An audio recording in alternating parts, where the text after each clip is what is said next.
दोस्तों, देश के हर इलाके में दुर्गा पूजा का एक अलग ही रंग होता है।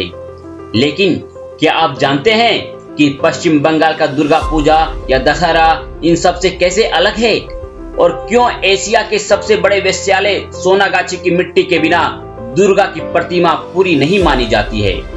आज के वीडियो में आप जानेंगे आखिर सिंदूर खेला और धुनुची नृत्य क्या होता है और ढेर सारी अनोखी बातें बंगाल के दुर्गा पूजा के बारे में।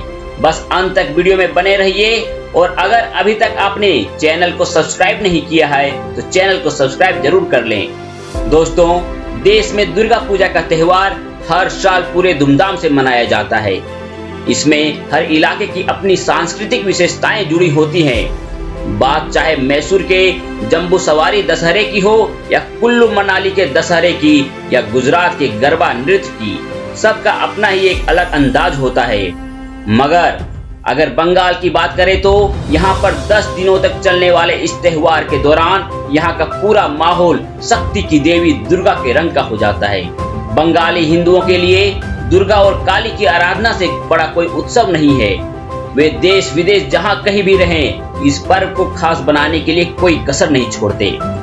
ऐसे में एक स्वाभाविक सी जिज्ञासा उठती है, आखिर वह कौन सी घटना या परंपरा रही जिसके चलते बंगाल में शक्ति पूजा ने सभी त्योहारों में सबसे अहम स्थान हासिल कर लिया।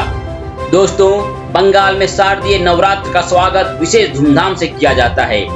जैसे ही यह समय आता है, क्या बूढ़े, क्या बच्चे और क्या जवान, क्या स्त्री और क्या पुरुष, क्या अमीर और क्या गरीब, सभी उमंग से भरे बड़े मनोयोग से दुर्गा पूजा के आयोजन में लग जाते हैं। इसे देखकर ऐसा लगता है मानो केवल बंगाल वासियों को ही दुर्गा में विशेष आस्था नहीं, बल्कि स्वयं देवी दुर्गा को भी बंग भूमि से विशेष स्नेह है। तभी तो यहाँ पर हर घर में, हर गली, हर नुक्कड़ से गुजरने वाला व्यक्ति उनकी जागृत उपस्थिति की अनुभूति करता चलता है। संक्षेप में कहे तो शारदीय नवरात्र के 9 दिनों में पूरे बंगाल का वातावरण ही दुर्गामय हो जाता है। कुल मिलाकर दुर्गा पूजा के अवसर पर बंगाल में वही उत्साह और उमंग का माहौल देखने को मिलता है दोस्तों, जो उत्तर भारत में दीपावली के अवसर पर नजर आता है। यदि आपको इन दिनों बंगाल के किसी शहर में जाने का अवसर मिले तो आप पाएंगे कि सभी कार्यालय बंद हैं, बाजार दुल्हन की तरह सजे हैं और सारे नागरिक उमंग से भरे पूजा कार्यों में व्यस्त हैं। तो आप किस बात का इंतजार कर रहे हैं? इस दुर्गा पूजा आप भी बंगाल में आइए और माँ दुर्गा का आशीर्वाद लीजिए, क्योंकि चहुमुखी गतिविधियों का केंद्र बंगाल इन 9 दिनों में एक मुखी हो जाता है। जहाँ दुर्गा पूजा के अतिरिक्त अन्य किसी कार्य में संलिप्त होना तो दूर, कोई उस पर बात करना भी पसंद नहीं करता। अतः हम बेझिझक कह सकते हैं कि समृद्ध विरासत से संपन्न बंगाली संस्कृति में देवी दुर्गा पूजा का वही स्थान है जो गायकी में सुर का, वादन में लय का और नृत्य में ताल का है। इसीलिए तो यूनेस्को ने पश्चिम बंगाल के दुर्गा पूजा उत्सव को विरासत का दर्जा दिया है। दोस्तों, कलकत्ता शहर की दुर्गा पूजा को यूनेस्को की तरफ से मानवता की अमूर्त सांस्कृतिक विरासत के तौर पर मान्यता दिए जाने के जश्न में सभी बंगाल वासी और पूजा समितियां काफी प्रफुल्लित और खुश हैं। दोस्तों, यूं तो बंगाल में दुर्गा पूजा की तैयारियां बहुत पहले से आरंभ हो जाती है, लेकिन उत्सव की शुरुआत पंचमी से होती है और सबसे पहले देवी दुर्गा की मनमोहक मूर्तियां बनाई जाती हैं। बंगाल में दुर्गा के साथ साथ लक्ष्मी, गणेश, सरस्वती और कार्तिकेय की भी मूर्ति बनाई जाती है। यहाँ तक कि बंगाल में बनाई जाने वाली मूर्तियों को विदेशों तक भेजा जाता है। दोस्तों, उत्तरी कोलकाता के एक इलाके अहिरी टोला का पूजा पंडाल कलकत्ता में देह व्यापार के सबसे बड़े बाजार सोनागाछी में रहने वाली महिलाओं को समर्पित है। पंडाल और इस तक जाने वाली गली में अलग अलग तस्वीरें देह व्यापार में फंसी महिला के जीवन और उसके संघर्ष की कथा कहती हैं। पूजा के दौरान इन महिलाओं का महत्व एक नया रूप ले लेता है। उन्हें उनके पैसे से अलग केवल एक इंसान के तौर पर देखा जाने लगता है। इसका एक बहुत बड़ा कारण है दुर्गा पूजा के दौरान बनाई जाने वाली मूर्तियों में उनका योगदान। पारंपरिक मान्यताओं के अनुसार देवी की मूर्ति बनाने में गोमूत्र, गोबर, लकड़ी, जूट के ढांचे, सिंदूर, धान के छिलके, पवित्र नदियों की मिट्टी, विशेष वनस्पतियां और जल के साथ निषिद्धोपाली की रज ली जाती है। निषिद्धोपाली का मतलब होता है वर्जित क्षेत्र और रज यानी मिट्टी। यहाँ वर्जित क्षेत्र का तात्पर्य उन इलाकों से है जहाँ वेश्यावृत्ति होती है। दोस्तों, ऐसी मान्यता है कि जब तक वेश्यालय के बाहर पड़ी मिट्टी को मूर्ति के सृजन के लिए इस्तेमाल न किया जाए, तब तक वह मूर्ति अधूरी ही रहती है।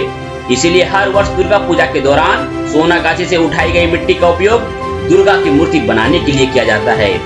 अगर बात बंगाल में दुर्गा पूजा के इस उत्सव को और भव्य बनाने की बात करें तो लोगों का मानना है कि जैसे लड़कियां अपनी शादी के बाद मायके आती हैं, ठीक उसी तरह माता रानी भी नवरात्रि के समय अपने मायके आती हैं। और जैसे एक बेटी को अपने मायके आने पर प्यार दुलार मिलता है, ठीक उसी तरह माता रानी भी जब नवरात्रों में 9 रूप धारण करके हमारे सामने होती है तो उन्हें हर तरह से प्रसन्न करने की कोशिश की जाती है।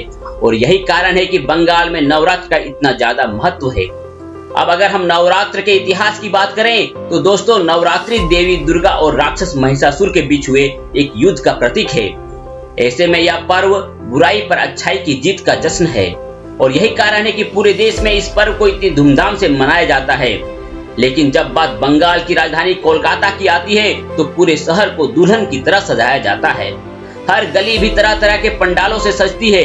लोग पंडाल देखने और दुर्गा पूजा के दर्शन करने के लिए रात भर लाइन में लगकर पूजा का उत्सव मनाते हैं। वो एहसास बयान से परे है दोस्तों।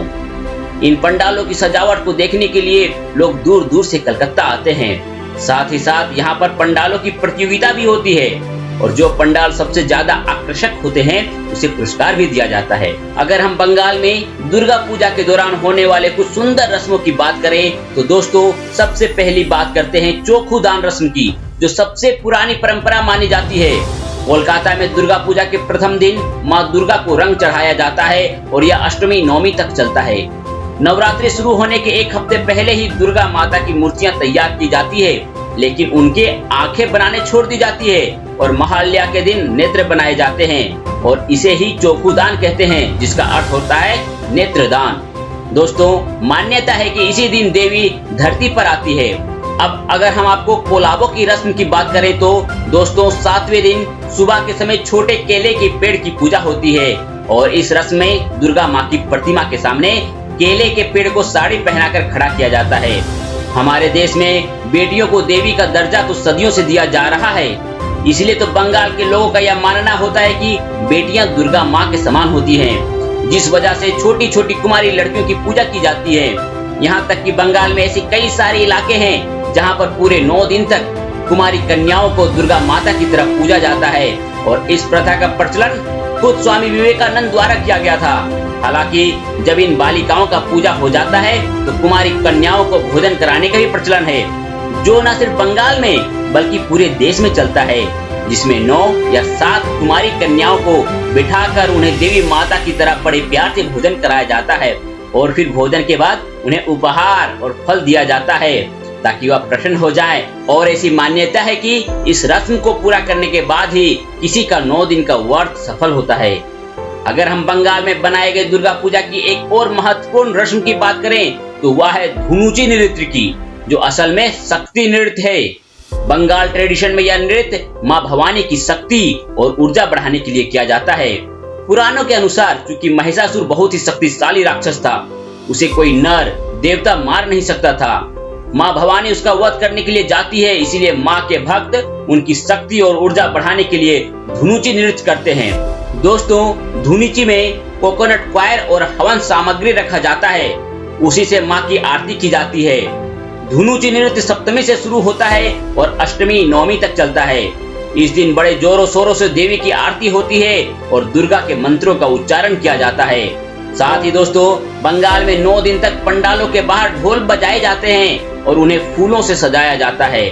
उसके अलावा अगर हम बंगाल में होने वाले दुर्गा पूजा की एक और खास रस्म की बात करें तो वह है सिंदूर खेलने की रस्म, क्योंकि जब माँ को विदा किया जाता है तो सभी हर्षोल्लास के साथ माँ को विदा करते हैं और उसी दिन सिंदूर की होली भी खेली जाती है।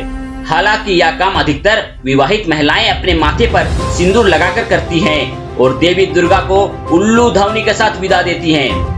उसके बाद महिलाएं एक दूसरे को गुलाल लगाती हैं और सिंदूर खेलती हैं। फिर लोग नम आंखों के साथ दुर्गा माँ को विदा करते हैं, इस उम्मीद में कि वह अगले साल वापस से उनके दुखों को खत्म करने के लिए आएंगी।